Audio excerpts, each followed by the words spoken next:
बंधु माने आजिरो एही कार्यक्रम को आपण मानक स्वागत। आजिरो एही कार्यक्रमटी मकर राशि व्यक्ति विशेष मानक पई बहुत गुरुत्वपूर्ण हटे। कारण मकर राशि व्यक्ति विशेष मानकर जीवन रे एही धनु संक्रांति परठारु एक बड़ परिवर्तन आसिबाकु जाउछि।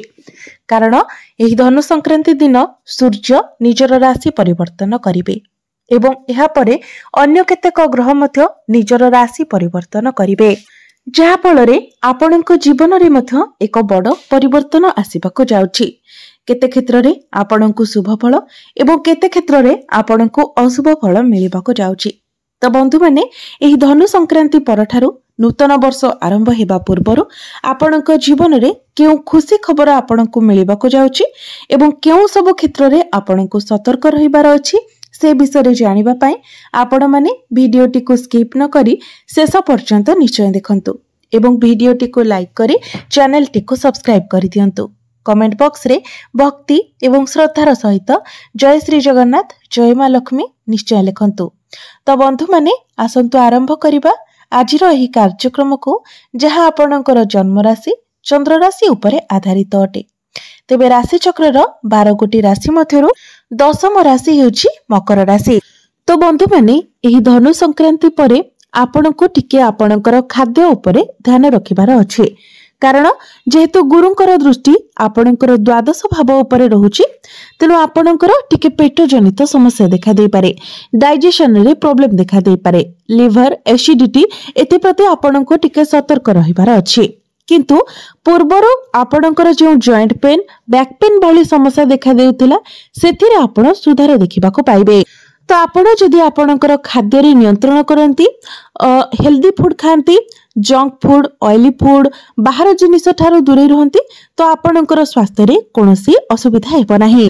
विद्यार्थी मानक कथा जदि कहिबा तो सूर्य आपणकर एही धनु संक्रांति ठारो द्वादश भाव रे गोचर करिवे। सूर्यंक सहित शुक्र एवं मंगल मध्य आपणकर द्वादश भाव रे गोचर करिवे। तो धनु संक्रांति परे पाठ पढ़ारे आपणको टिके अधिक फोकस करबाको पड़िबो। जदि एही धनु संक्रांति परे आपणकर किछि एग्जाम अछि तो सेथिरे आपणको टिके अधिक परिश्रम करबाको पड़िबो। जेहेतु ग्रह मानकर स्थिति टिके दुर्बल रहुछि, तेनो आपणको ग्रह मानकर सपोर्ट सेतेटा मिलिबो नाही, तेनो आपणको ही अधिक परिश्रम करबाको पड़िबो। आपण जदि परिश्रम न करी आलस्य करंती, पाठ पढ़ारे मन न दियंती, तो परीक्षा रे आपनको सेतेटा सफलता मिली पारिबो नाही। तेनु आपण जेते अधिक परिश्रम करिवे आपनको सफलता मिलिबो। आपणकर प्रेम जीवन प्रति मध्य एही धनु संक्रांति परठारु आपनको बहुत अधिक सतर्क रहिबार अछि। आपण आपणकर पार्टनर को मध्यरे जिद्दी स्वभाव देखि पारंती, एग्रेशन देखि पारंती। छोट छोट कथा को लेकी आपणक मध्यरे डिस्टर्बेंस होई पारे, वैचारिक मतभेद देखा देई पारे, किछि कारण नथिबो एवं हठात एपरि किछि कथा आसीबो जेउथिपाय आपणक मध्यरे झगड़ा होई पारे। तो सेथिपाय आपण जेते पारिबे निजको शांत रखंतु, निज भितरे धैर्य रखंतु एवं आपण ही एडजस्ट करबा पई चेष्टा करंतु। वैवाहिक जीवन कथा जदि कहिबा तो एठारे मध्य आपण आपणकर बाणी उपरे नियंत्रण रखंतु। कारण आपणकर बाणी रे टिके कठोरता आसी पारे, जहा आपणकर जीवन साथी को कष्ट दे पारे। तेबे आपणकर वैवाहिक जीवन 60 रु 70% भल रहिबो। किंतु आपण चेष्टा करंतु जेमिति आपणकर जीवन साथी को आपण मिछ न कहंती। कारण राहु आपणकर द्वितीय भाव रे गोचर करूछंती, जहा फल रे आपणकर बाणी उपरे आपणकर नियंत्रण रहिबो नाही एवं एही कारणरू आपणकर वैवाहिक जीवन रे मध्य समस्या देखा दे पारे। किंतु गोटे भल कथा हेउची जे गुरुंकर दृष्टि आपणकर द्वितीय भाव उपरे रहुची, तेनो आपणक मध्यरे जदि भी किछि लड़ाई झगड़ा हुए, मनांतर मतांतर हुए, तो गुरु से सब को ठीक करि नेबे। भाग्य किंतु एही धनु संक्रांति परठारु आपणकर प्रबल रहिबो। कारण आपणकर भाग्य भावर अधिपति बुध आपणकर एकादश भाव लाभ स्थान रे गोचर करिवे। तो आपणकर भाग्यर कनेक्शन लाभ सहित रहिबो, तेणु भाग्य रे आपनको लाभ प्राप्ति हेबो। जदि आपण किछि कार्य आरंभ करूछंती एवं जदि सेतिरे कोनोसी बाधा विघ्न आसुछि तो ताहाको डरि न जाय आपण आगकु बढ़ंतु। कारण जेहेतु बुधंकर स्थिति बहुत भल रहुछि, तेणु प्रत्येक कार्य रे आपनको सफलता निश्चित भाବରେ मिलिबो। आपणकर अटकी रहिथिबा कार्य आगकु बढ़िबो। एवं आपण जदि निजर चेष्टा को जारी रखती तो प्रत्येक कार्य आपणकर पूर्णता मध्य लाभ करिबो। कैरियर कथा जदि कहिबा तो एही धनु संक्रांति परे आपणको कार्य क्षेत्र रे आपणको विरुद्ध रे किछि पॉलिटिक्स होई पारे। कार्य क्षेत्र रे आपणकर कहा सहित किछि आर्गुमेंट होई पारे। काम कार्य को नेकी आपण ट्रैवलिंग करि पारंती। आपणको ऊपरे टिके कार्य भार मध्य अधिक रहि पारे। किंतु आपणको पाई खुशीर कथा हेउछि जे शनिदेव बकरीरु मार्गी होई सारिछन्ती।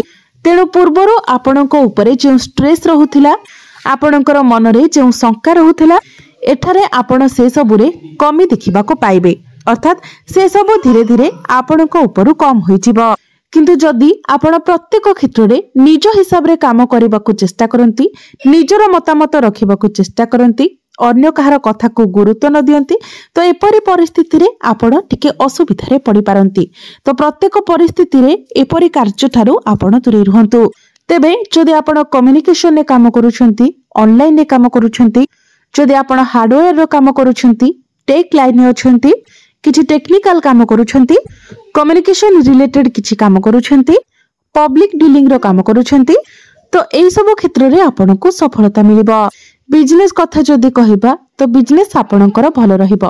किंतु बिजनेस को नै आपण टिके भागदौड़ करि पारंती। आपणको ऊपर टिके प्रेशर मध्ये रहिबो। किंतु आपणकर फाइनेंशियल ग्रोथ हेबो। बिजनेस रे आपणकर प्रॉफिट हेबो। शनिंकर दृष्टि जेहेतु द्वादश भाव ऊपर रहउछि तो बिजनेस रे आपणकर खर्च मध्ये हेबो। किंतु सेही खर्च भविष्यत रे आपणको लाभ मध्ये प्रदान करिवो। तो एबे आसंतु जानिबा किछि प्रतिकार विषय रे। जो प्रतिकार गुड़िक करबा द्वारा आपनको अधिक मात्रा रे शुभ फल प्राप्ति हेबो एवं जो सब अशुभत्व रहुछि से गुड़िक खंडन हो जिवो। तो बंधु माने सेति पई आपण प्रत्येक दिन शनिंकर बीज मंत्र 108 थर जप करंतु। आपणकर शनि 7.5 समाप्त हो जाइथिले मध्य शनि हेउछंती आपणकर राशिर अधिपति। तेनु प्रत्येक दिन आपण शनिंकर बीज मंत्र 108 थर जप करंतु। प्रत्येक दिन आपण हनुमान चालीसार पाठ करंतु। प्रत्येक बुधवार दिन आपण गोमातांकर सेवा करंतु। गोमातांको सबुज चारा खाइबाकू दियंतु। जेहेतु आपणकर भाग्य भावर अधिपति हेउछंती बुध तो आपण प्रत्येक बुधवार दिन गणेशंकु दुब मध्य अर्पण करंतु एवं प्रत्येक दिन बुधंकर बीज मंत्र 108 थर जप करंतु। तेबे बंधु माने आपणकर जीवन मंगलमय हेउ एहा ही ईश्वरंक निकटरे मोर प्रार्थना।